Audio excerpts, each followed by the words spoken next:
There's a lot of disadvantages. Oh, third, sir. Love Mother Earth. Eco-friendly. Yes. Eco-friendly. Nurture, sir, meron pala akong ano, sir, quoting. Nurture the nature so we can have the better. Oh, from the group. Do you agree? Do you agree for being eco-friendly?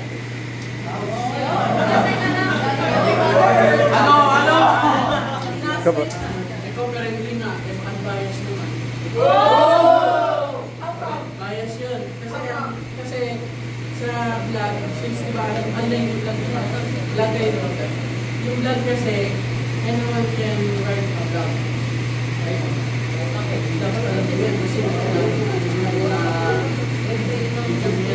yung vlog kasi, meron ako, pwede ako sumulat ng vlog. Ipapublish ko sa website ko. Siyempre, hindi ko sumulat. Magiging bias yung view ng ano doon. Yari, papanigan ko sa Doriate. Tapos siya, papanigan niya sa magiging bias yung vlog. Hindi ka tulad sa newspaper, puro factual information lang yung makuha. Go. Kaya ano ako sa sinabi na, so dun sa sinasabi ng vlog, hindi siya iba sa Pinaya. Like, sa Wikipedia, yung Wikipedia, example siya, maraming credit na o anyone can edit or can upload some, Article. their thoughts about things and different things. So, sa amin naman, sa newspaper, sa magiging factual nung information is galing sa publisher na verified na author. So, unlike dun sa newspaper, sa vlog nyo, anyone can edit. So, hindi natin alam, hindi natin ma-verify kung it is based on factual or not. So, you're trying to say na hindi credible yung vlogs compared sa newspaper? Okay. Anyone? Side comment? Comment? Go. Yun, so magiging credible naman. Since pwede kang yes, sabi ko wala tayo makapag-post ng vlogs. Well, syempre, alam naman natin lahat na merong ways to know how na if Parang procedure? Parang ganun ba? credible pa yung Sources. yung sources ng vlog na yun. Kasi yung newspaper, paano pag naubusan ka na ng papel, paano na ibang tao? Paano kung sa vlog, hindi ka na mag-print day by day? Kasi sa newspaper, kailangan ng printed yung mga tao, di ba? And yung sinasabi nyo na, yun nga, yung credibility, there's a lot of ways na malalaman mo if credible yung vlogs. And yung mga sinasabi na hindi credible, that's our opinion, which is important also. Kasi, paano kung yung nag-post nung, kumbaga parang sa vlog na yun, kahit hindi siya, parang kahit opinion is nagmamatter kasi pwedeng mabago or pwedeng hindi pa talaga alam ng mga tao. Which is sa newspaper ganun din kasi tao lang din or yung mga reporter lang dito nagpa-publish or nagsusulat din sa newspaper. Okay. Go.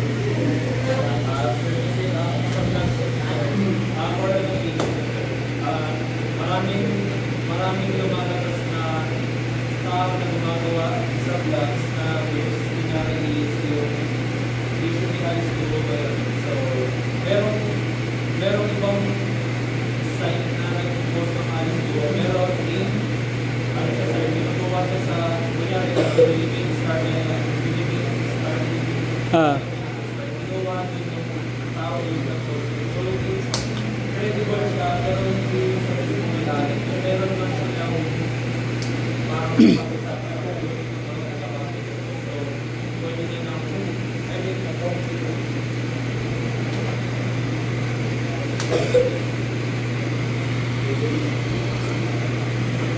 Anyone who can support? Okay. Naalat ko na lang po kung sa sinabi niya. Kasi yung newspaper, kung marami sa sinabi niya, parang copyright sa magkukuha rin sa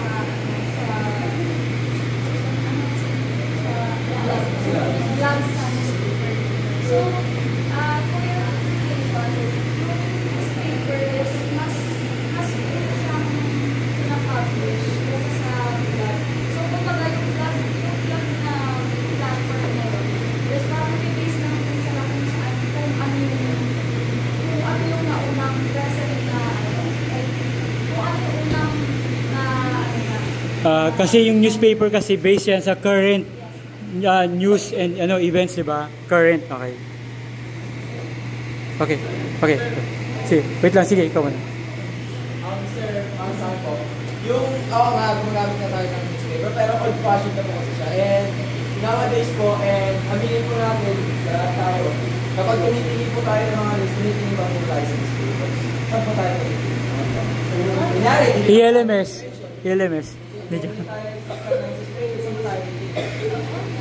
ano ba pakukuha natin sa newspaper?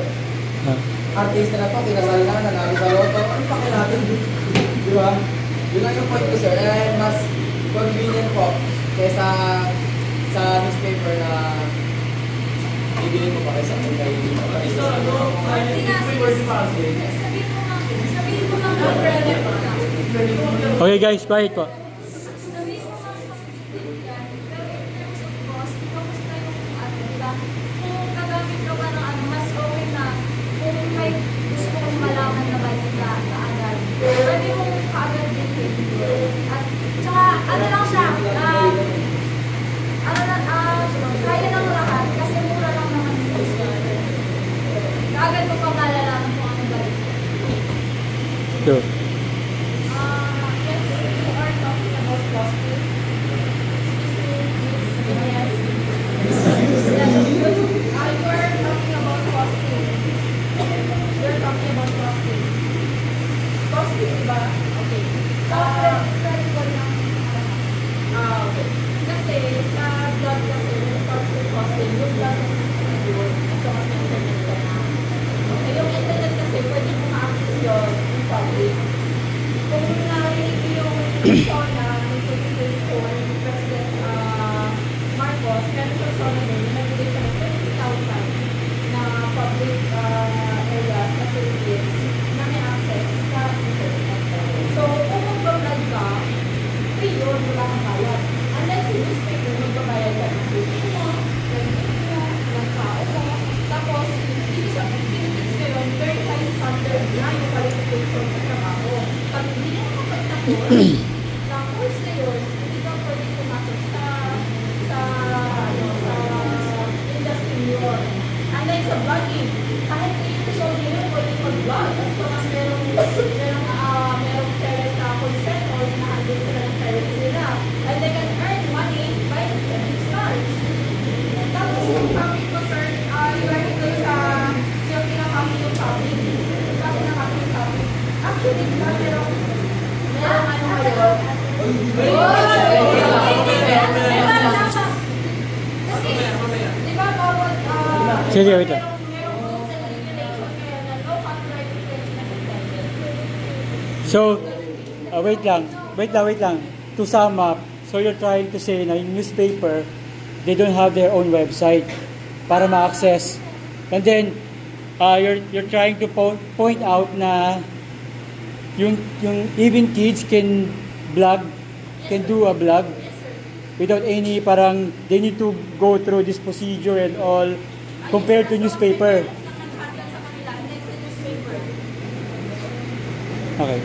Okay, wait lang. We're talking about blogging, not blogging. Yung sinasabi niyo is, hindi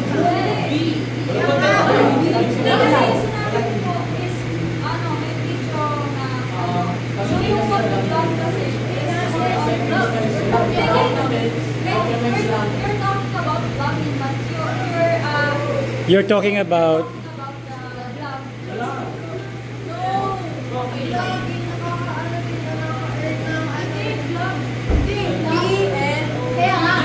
Lagi sinabi nyo, pero yung sinabi niya sa amin na pagka-interpret nyo is yung mismo vlog. Nag-vlog. Sige, paglaman nyo.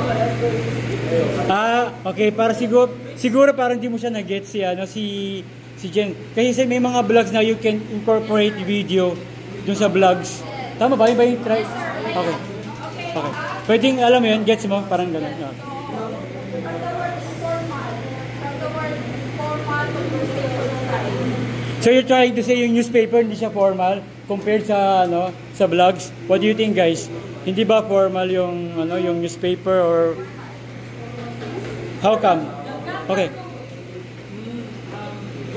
Sa ano ko, dating sa newspaper, ang newspaper ba talaga is formal siya.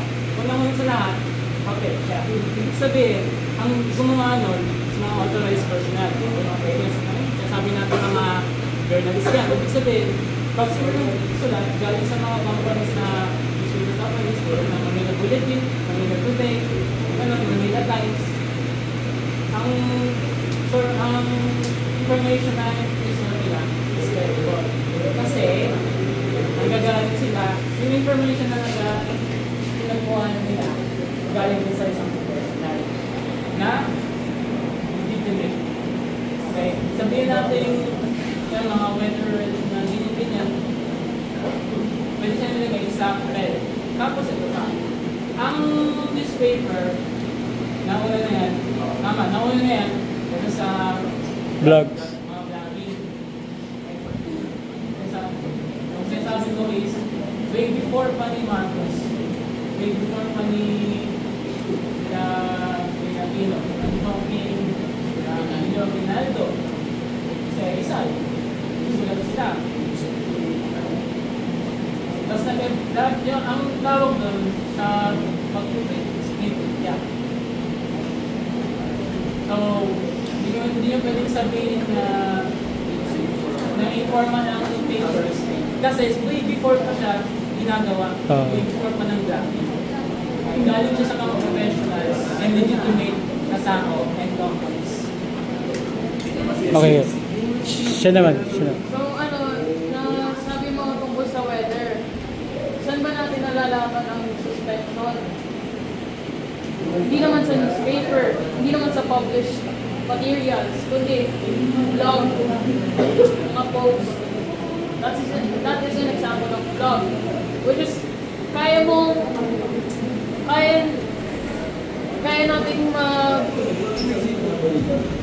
nating makakapag, or yung mga government officials, kaya nilang mag-announce ngayon, and malalaman din natin ngayon, unlike sa mga newspaper. Halimbawa, kahapon yung balita, tapos hindi mo alam, kasi nga, sa lugar hindi nangyayari. Pero, kailan mo kung malalaman, kailan mo mapapublish? So you're trying to say mas ahead ang vlogs compared sa newspaper? Do you agree? Mas ahead ang vlogs compared sa newspaper. Ikaw po?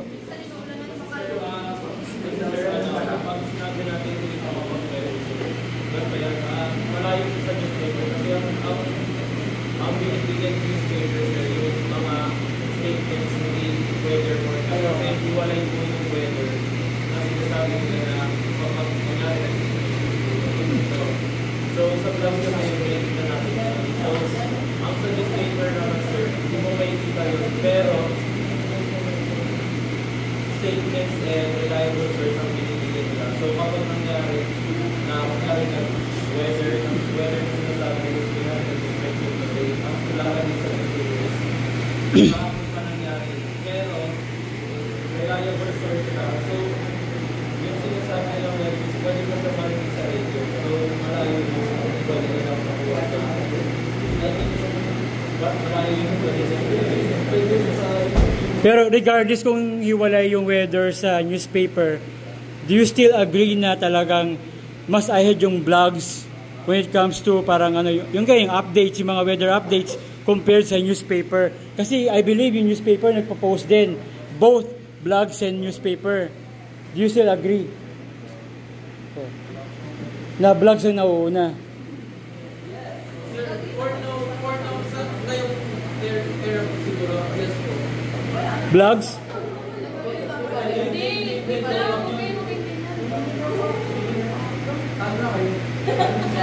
Sige nga, mamaya i-send nyo sa akin kung talagang vlogs talaga yung nauuna na magano na mag-post regarding sa weather update. Hindi pa kasi ako naka-encounter eh. Mostly na-encounter ko yung sa mga sa GMA7, yung sa website nila. Tapos nire-repost na lang sa Facebook nila. Yun. Pero hindi yung vlogs ha. Hindi yung vlogs. News yun nila na parang news content ng website nila. Go. Go.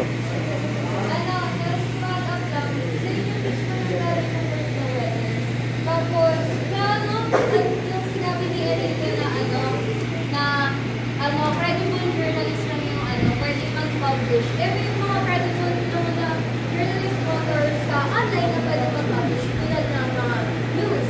Yan, mga credible source yan. Kasi na news.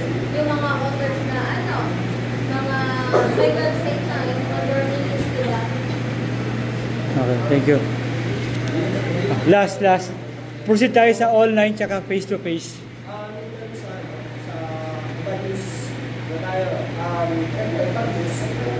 Bigay natin yun. Updated news. Tawagin. Kasi pagka sa simple vlog lang, kahit hindi search ko lang, dyan lang. Kasi kung sa news pa, news mo ko kuha. Kaya tulad sa di ba? Halimbawa, ay sa news, mga kapaligan na dito na ito, once a ever na updated. Updated news. Kapapasok lang na balita. May nabangga doon sa CPI. May established ba na paper yun ng agad ng araw na yun? Okay. Last, regarding newspaper and blogs. Go.